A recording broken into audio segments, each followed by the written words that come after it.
Have you ever wondered why the Bible talks about not one, but three heavens? It's a concept that is often overlooked, misunderstood, or even dismissed entirely.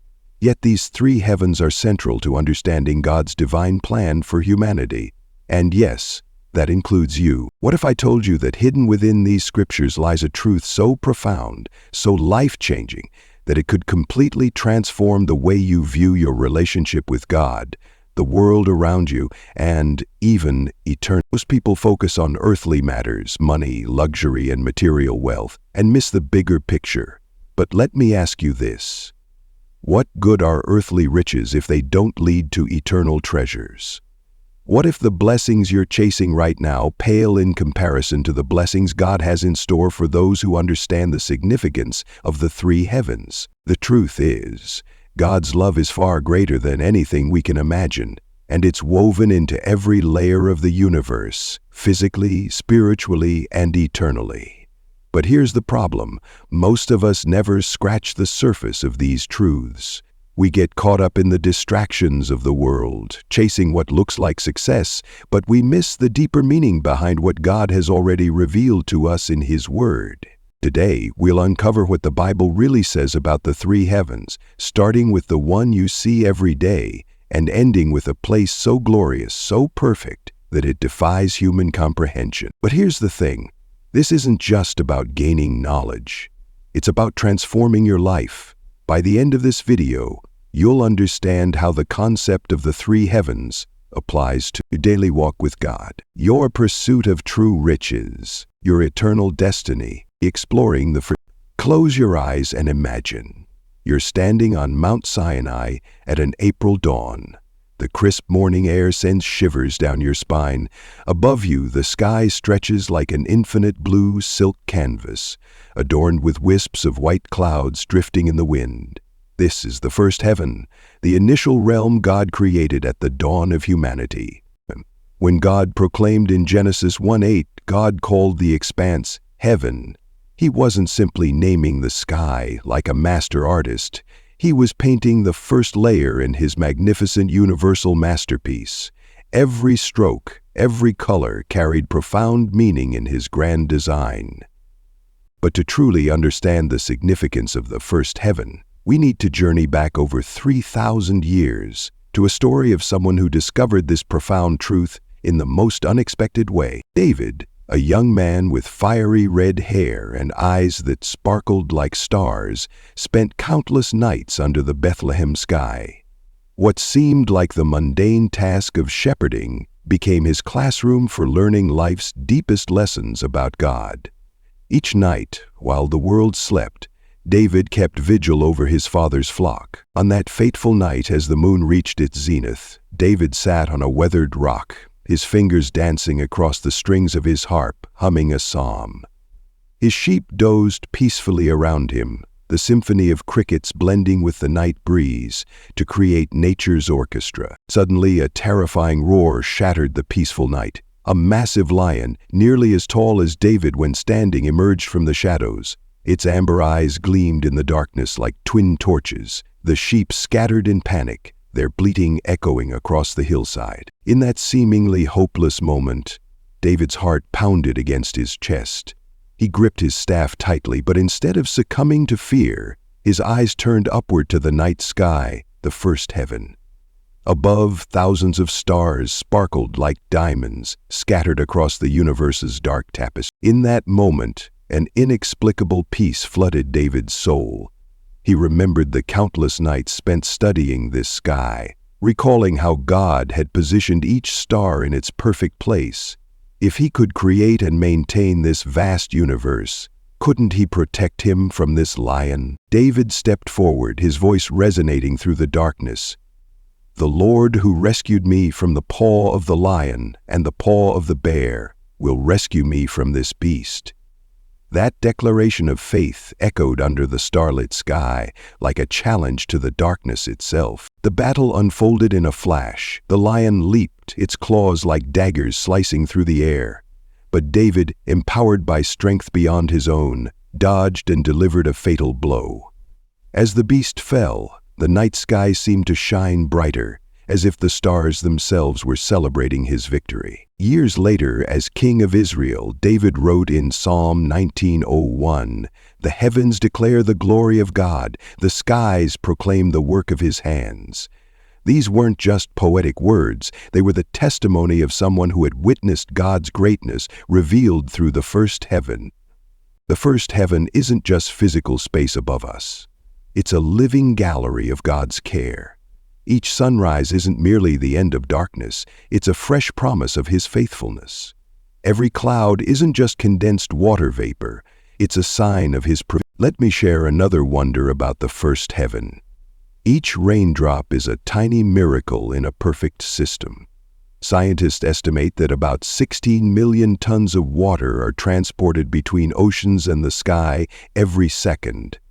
This water cycle doesn't just sustain life, it's a living picture of how God provides for His creation. Jesus used the first heaven as a living classroom when He taught, "Look at the birds of the air. They do not sow or reap or store away in barns, and yet your heavenly Father feeds them." Matthew 6:26. He wasn't just giving an example, He was inviting us to look up and learn from the first heaven daily. What's astounding is that the more scientists study the first heaven, the more wonders they discover. Earth's atmosphere is designed with molecular precision. If oxygen levels increased by just 4%, all forests would ignite from a single spark. If they decreased by 4%, we couldn't breathe. Each atmospheric layer is arranged like protective blankets. The ozone layer blocks harmful ultraviolet radiation. Earth's magnetic field, part of the first heaven, shields us from cosmic radiation. Every detail is perfectly calibrated to sustain life. This isn't coincidence. The first heaven is an intricately designed masterpiece, evidence of God's meticulous attention to every detail in His creation. What does this mean for our lives today? When you wake up and see the sunrise, remember it's not just a natural phenomenon, it's a reminder of God's faithfulness. Every ray of light piercing through the clouds is a promise of His constant presence in your life. When you're worried about unpaid bills or an uncertain future, look up at the sky and remember David, the one who created the stars, who controls the wind and rain, is also holding every detail of your life. But the first heaven is just the initial layer in God's grand design. Above these clouds, beyond the azure atmosphere visible to our eyes, lies an even more marvelous kingdom, the second heaven. There, a spiritual battle rages, a world few of us have ever known. In our next segment, we'll explore the secrets behind the curtain of the vast universe, where celestial bodies dance in the Creator's choreography and where silent spiritual battles shape humanity's destiny. Exploring this, beyond the azure expanse of the first heaven lies a realm so vast, so magnificent that it defies human comprehension, the second heaven. This is where billions of galaxies dance in an eternal cosmic ballet, where stars are born and die in spectacular explosions, and where an invisible war rages that shapes the destiny of humanity.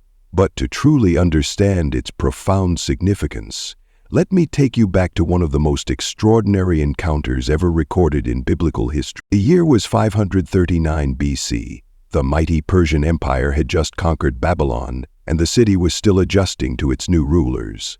In a modest dwelling near the heart of Babylon, an elderly man named Daniel knelt in prayer. His silver hair caught the early morning light streaming through his window, a window that, despite the risk to his life, always remained open toward Jerusalem. Daniel's room was sparse but spoke volumes about its occupant. Scrolls of ancient prophecies lined one wall. A simple mat lay in the corner where he slept. The stone floor beneath his knees was worn smooth from countless hours of prayer. At 80+ years, his body showed the weight of age, but his eyes still burned with the same intensity that had characterized his youth in Jerusalem. For 21 days he had been in deep mourning.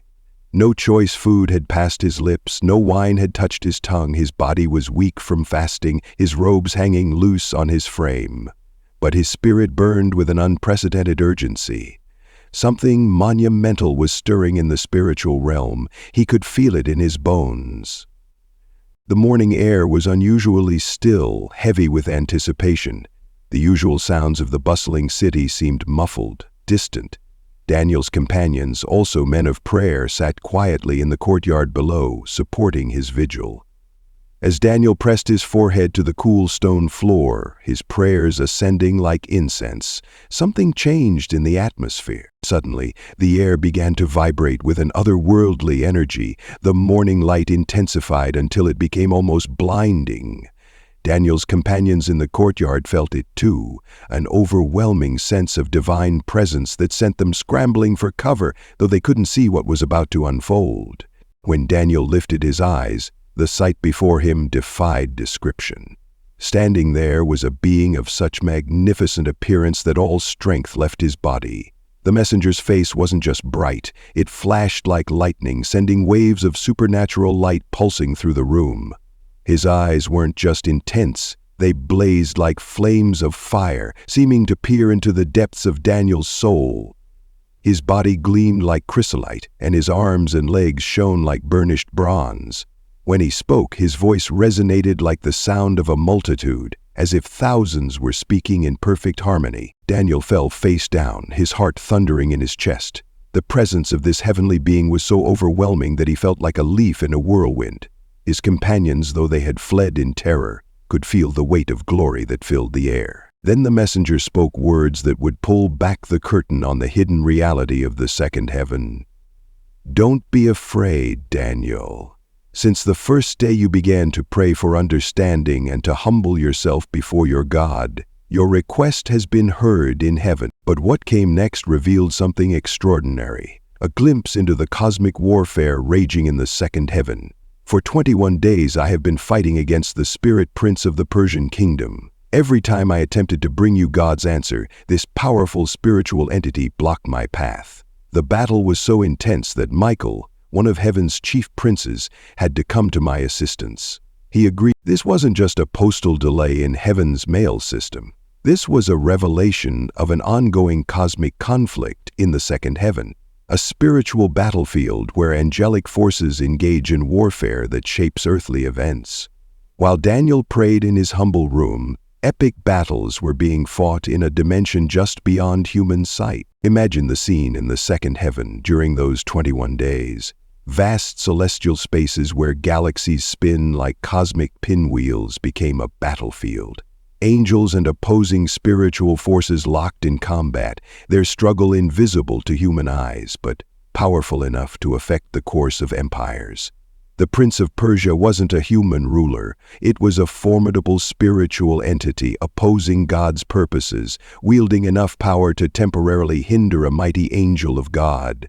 This confrontation reveals the true nature of the second heaven. It's not just the realm where stars burn and planets orbit, though its astronomical wonders certainly declare God's glory. It's also a cosmic battlefield where spiritual forces wage war over God's purposes for humanity. Every shooting star, every cosmic explosion might be masking spiritual battles of unimaginable proportions. In this celestial theater of war, every prayer becomes more than just words. They are spiritual catalysts. When Daniel prayed, his words pierced through the first heaven like arrows of light, authorizing divine intervention in the second heaven. His 3 weeks of fasting weren't just a physical discipline. They were spiritual artillery strikes against dark forces he couldn't see. Think about it. While merchants traded in Babylon's markets, while Persian soldiers patrolled its streets, while kings issued earthly decrees, a battle of cosmic proportions raged overhead. The fate of nations hung in the balance not primarily through political maneuvering, but through spiritual warfare in the second heaven. What does this mean for us today? Every time you bow your head in prayer, you're not just performing a religious ritual. You're initiating action in the second heaven. Your prayers are like divine authorizations, empowering God's angels to wage warfare on your behalf. Consider the implications. When you pray for your children's future, those words ascend through the first heaven and enter this spiritual battleground. When you intercede for your nation, you're not just expressing political opinions, you're engaging in cosmic-level warfare. That seemingly impossible situation at work, that financial breakthrough you're seeking, that family member's salvation you're praying for. All these have spiritual dimensions being contested in the second heaven. But here's something crucial to understand. The battles in the second heaven aren't just random spiritual skirmishes. They're part of a grand cosmic conflict that began before time and continues to this day. Every star, every galaxy in this vast expanse serves as a backdrop for this ongoing spiritual warfare. But here's the most powerful truth about the second heaven. Despite the intense spiritual warfare, despite the powerful forces at work, God remains absolutely sovereign. Just as He placed every star in its perfect position, He orchestrates every spiritual battle for His ultimate purpose. Remember how Daniel's story ended. Though the answer was delayed by 21 days, it wasn't denied. The Prince of Persia was powerful enough to temporarily hinder an angel, but not powerful enough to ultimately thwart God's plan. Even now, as cosmic forces clash in the second heaven, victory is already secured through Christ's triumph on the cross. This teaches us something profound about spiritual warfare. Persistence in prayer isn't about wearing God down, it's about engaging in sustained spiritual battle. Daniel's 21 days of prayer weren't wasted. They were essential to the victory that eventually came. Think about your own life. Those unexplained delays, those seemingly unanswered prayers, those situations that appear to be at a standstill. Could there be battles raging in the second heaven concerning these very things? Like Daniel, your role isn't to fight the battle yourself, but to persist in prayer, fasting, and faith. When you look up at the night sky, remember, beyond those twinkling stars lies a realm of intense spiritual activity. Every constellation tells not just a story of God's creative power, but also marks territory in an ongoing spiritual war. The second heaven isn't just about astronomical wonders, it's about spiritual warfare that affects your daily life.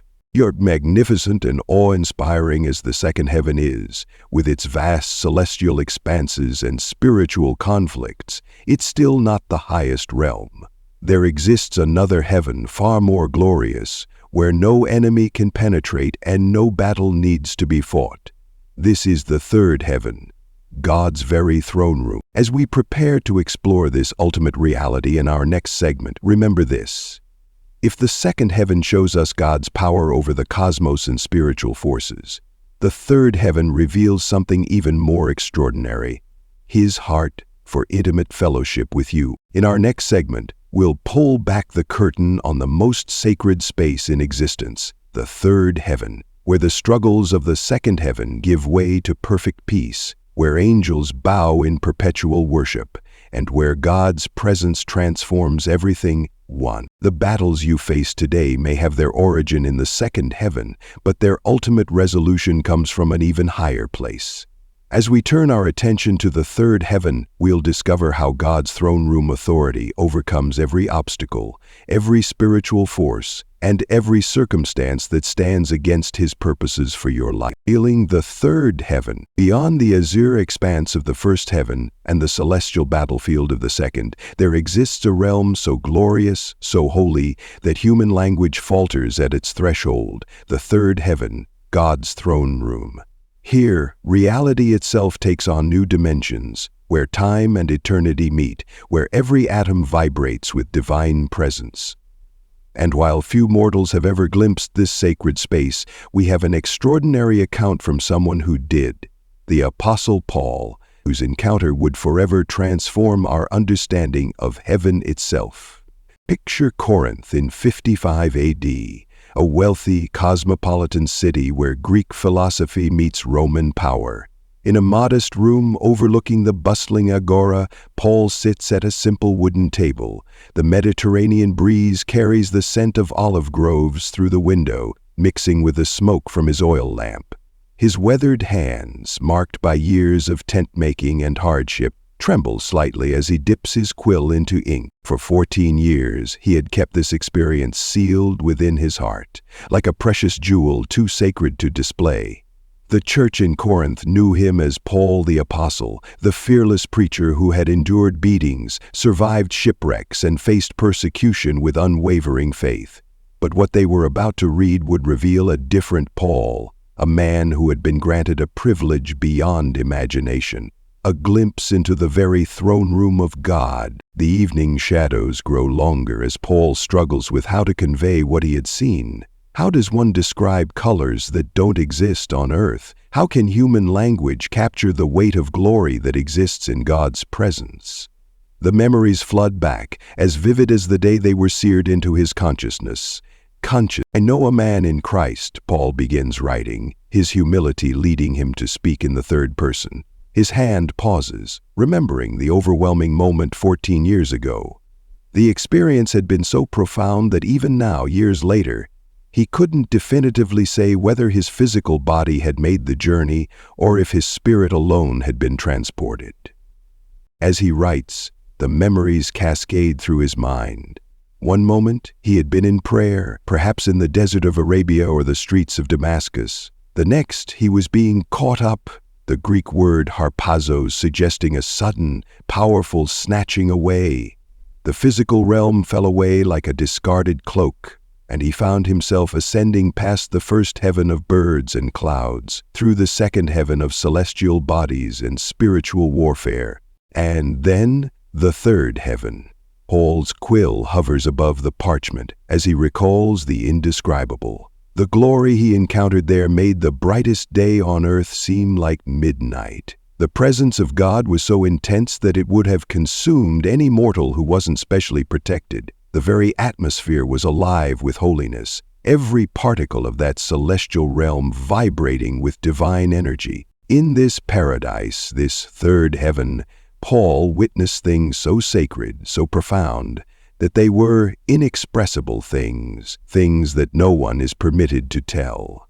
The Greek word he chose, areta, speaks of mysteries so holy they are beyond human language, truths so profound they are forbidden to utter. While Paul's direct description was necessarily limited, other biblical witnesses help us piece together the majesty of this realm.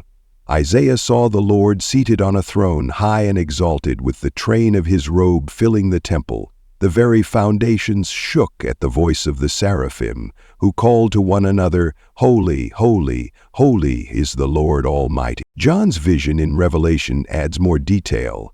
A sea of glass, clear as crystal, stretches before the throne. A rainbow with the brilliance of emerald encircles it. Lightning flashes and thunder rolls from the throne. 4 living creatures covered with eyes worship day and night without ceasing. 24 elders cast their crowns before him who sits on the throne, declaring him worthy of all glory and honor. But these descriptions, magnificent as they are like trying to describe an ocean to someone who has never seen water. They are mere shadows of the reality, human attempts to capture the divine. The third heaven isn't just a place of unimaginable beauty and endless worship, it's the command center of the universe. Here, every prayer ever uttered finds its audience. Every tear shed on earth is noted. Every divine decree that shapes history is issued from this throne. Think about it. At this very moment, while we go about our daily lives, this throne room is alive with activity. Angels receive their assignments, prayers are being answered, and divine purposes are being fulfilled. The decisions made in this realm ripple through both the second and first heavens, ultimately affecting every aspect of our existence. What happens in the third heaven doesn't stay in the third heaven. When a mother's prayer for her wayward child reaches the throne, angels are dispatched. When a nation stands at a crossroads, divine guidance flows from this command center. When a believer faces an impossible situation, heaven's resources are released. But here's what Paul discovered, the truth that changed him forever. The third heaven isn't just a distant realm of divine glory, it's intimately connected to our lives. When Paul returned from this experience, he was never the same. The man who had been one of Judaism's most promising scholars now counted all his earthly achievements as rubbish compared to the glory he had witnessed. Even his perspective on suffering transformed. After seeing the third heaven, Paul understood that our light and momentary troubles are achieving for us an eternal glory that far outweighs them all. The beatings, imprisonments, and hardships he endured seemed insignificant compared to the reality he had glimpsed. This wasn't just Paul's private revelation. Through his experience, we learn something profound about our own relationship with God. The third heaven is both a place and a promise. While we may not be caught up into it like Paul was, its reality shapes our everyday existence. Consider what happens in this throne room. Revelation describes an altar where the prayers of the saints rise like incense before God. Every prayer you've ever prayed, from the desperate midnight cries to the quiet morning devotions, has reached this holy place. Nothing is lost. Nothing is forgotten. The third heaven is where perfect justice meets perfect mercy. Here, the Lamb who was slain stands in the center of the throne, declaring that every sin that has ever tortured your conscience can be forgiven. Here, Jesus himself intercedes for us, understanding our weaknesses because he lived as one of us. The atmosphere itself is different. While Earth's atmosphere is made of nitrogen and oxygen, the third heaven's atmosphere is pure glory. While we measure earthly time in seconds and minutes, there time itself takes on new dimensions. A day there is like 1,000 years, and 1,000 years are like a day. What does this mean for us today? The reality of the third heaven should transform how we live. When you pray, you're not just speaking into the air. Your words are ascending to a real throne room where the King of the universe gives you his full attention. When you worship, you're joining a celestial chorus that never ceases, adding your voice to the seraphim who cry, "Holy, holy, holy." When you face impossible situations, remember, the resources of the third heaven, where nothing is impossible, are available to you through Christ. Your citizenship, if you're in Christ, is already registered there. Your name is written in the Lamb's Book of Life, kept secure in that unshakable realm. As we draw our exploration of the three heavens to a close, we must ask ourselves, how will this knowledge change us? If Paul could never see life the same way after his glimpse of the third heaven, how should our understanding of it transform our perspective? The first heaven reminds us of God's faithful provision. The second heaven reveals the spiritual battles being fought on our behalf. But the third heaven shows us our ultimate destiny, perfect communion with God himself. Your struggles on earth, your battles in the spiritual realm, all find their resolution in the third heaven. As we continue on our earthly journey, let's live with the awareness that there is a throne room where our King reigns supreme, where our prayers are heard, and where our future is secure. And remember, one day, those who trust in Christ will not just hear about the third heaven or read descriptions of it. We will experience it ourselves, not as visitors like Paul, but as children coming home to their Father's house. What if I told you that right now, in this very moment, an extraordinary cosmic symphony is playing out across all three heavens? Picture a masterpiece so intricate, so perfectly orchestrated, that every prayer you whisper, every angelic battle fought, and every divine decree issued works together in perfect harmony. To understand this divine interconnection, let me share a remarkable story that brings together all three heavens in one dramatic moment. The scene unfolds on Mount Carmel, where the prophet Elijah stands alone against 450 prophets of Baal. The air is thick with tension, the drought-stricken earth cracking beneath their feet. For 3.5 years, the first heaven, the sky above, had been sealed at God's command, with no rain falling on the parched land. But this confrontation was about more than just weather. It was a moment where all three heavens would converge in a spectacular display of God's power. Picture Elijah standing on Mount Carmel. His rough prophet's cloak whips in the wind as he faces the crowd. Behind him, the Mediterranean Sea stretches like polished bronze under the merciless sun. Before him, the prophets of Baal dance frantically around their altar, their cries growing more desperate as the hours pass. "Louder," Elijah mocks, his voice carrying across the mountaintop. Surely he is a god. Perhaps he is deep in thought, or busy, or traveling. Maybe he is sleeping and must be awakened. But this wasn't just about earthly drama. In the second heaven, a spiritual battle raged. The principalities and powers that operated through Baal worship were being challenged. The authority of the third heaven, God's throne room, was about to be demonstrated through all three realms simultaneously. As evening approaches, Elijah steps forward.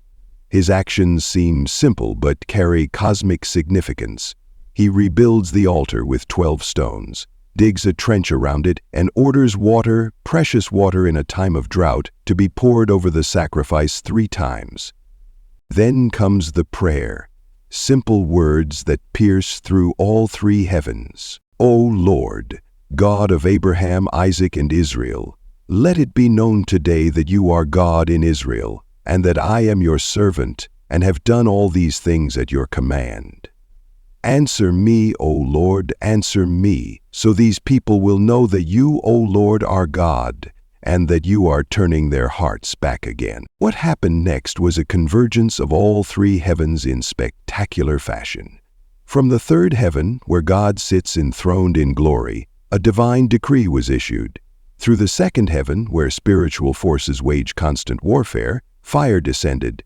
Not natural fire, but the very fire of God, so intense it consumed not just the sacrifice, but the wood, the stones, and even the water in the trench. In the first heaven, the physical realm, the people fell prostrate, crying out, "The Lord, He is God! The Lord, He is God!" The demonstration of power was complete. But the story wasn't over. The 3 heavens would converge again moments later. Elijah climbed to the top of Mount Carmel. Bowing down to the earth, his face between his knees, he sent his servant to look toward the sea. 6 times, nothing. But on the 7th time, a cloud, as small as a person's hand, is rising from the sea. This small cloud represented another magnificent orchestration of all 3 heavens. From the third heaven came the divine response to prayer. Through the second heaven, where spiritual forces had battled over this drought, came heaven's authorization. In the first heaven, clouds gathered with supernatural speed, bringing the first rain in 3.5 years. The sky grew black with clouds, the wind rose, and a heavy rain fell. The 3 heavens had worked in perfect harmony to demonstrate God's power and answer prayer. This story reveals a profound truth about how the 3 heavens interact even now. Every time you pray, you initiate activity in all 3 realms. Your words ascend through the first heaven. They pass through the second heaven, where spiritual forces contend. They reach the third heaven, where God's throne authorizes the answer. Think about it. When you're facing an impossible situation like Elijah did, the same 3 heavens are still at work. The third heaven issues divine decrees. The second heaven sees spiritual battles fought on your behalf. The first heaven manifests the physical results of these spiritual victories. Today, these 3 heavens still operate in perfect harmony. When you face challenges in your business, relationships, or health, remember, the first heaven's physical limitations don't bind God's power. The second heaven's spiritual battles can't prevent God's will. The third heaven's authority supersedes all opposition. Your prayers, like Elijah's, can still trigger activity in all 3 realms. Your worship still penetrates beyond the first heaven, through the second, into the very throne room of God. As we conclude our exploration of the 3 heavens, one question remains. How will you live differently, knowing these realms are constantly interacting on your behalf? Every prayer you pray, every step of faith you take, every worship song you sing has the potential to activate all 3 heavens. The same God who answered Elijah still sits on the throne. The same power that brought fire from heaven still operates. The same divine orchestration of all 3 heavens still works together for those who trust in Him. This brings us to the ultimate question, one that each person must answer for themselves. Have everything we've explored about the 3 heavens, we arrive at the most crucial question you'll ever answer. Where will you spend eternity? These 3 heavens aren't just fascinating concepts. They represent a choice that faces every single person alive today. Think about it. The first heaven reminds us daily of God's presence. The second heaven reveals the spiritual battles being fought for your soul. And the third heaven It stands as both an invitation and a promise of where you could spend eternity. So let me ask you directly, are you living with an awareness of these three heavens? Have you aligned your life with God's eternal purpose? Are you ready to experience the full power of heaven's resources in your life? The choice you make today, right now, could change not just your earthly life, but your eternal destiny. Before you leave this video, I want to give you 3 powerful ways to apply what you've learned. Don't miss our upcoming videos about heaven's mysteries and God's promises for your life. Hit that subscribe button and bell icon right now. What touched you most about the 3 heavens? Drop a comment below, starting with, "My heaven revelation is." I personally read and respond to comments because your journey matters to me. Share this video with someone who needs hope today. Every share could be someone's gateway to understanding God's amazing plan for their life. I'd love to hear your story. How has this understanding of the 3 heavens changed your perspective? What battles are you facing that need heaven's intervention? Which aspect of the 3 heavens resonated most with you? Comment below and let's start a conversation about how these truths are impacting your life. Thank you for joining me on this incredible journey through the 3 heavens. Your presence here isn't by chance. God has a purpose for bringing these truths into your life today. And if this message has blessed you, remember to give it a thumbs up. It helps others find this life-changing truth too. Until next time, remember, you're not just living under the first heaven, you have access to the power of all 3 heavens through Christ. May God's presence in the 3rd heaven become more real to you than ever before. Hit that like button if you're ready to live with this new heavenly perspective, and I'll see you in our next video. God bless you.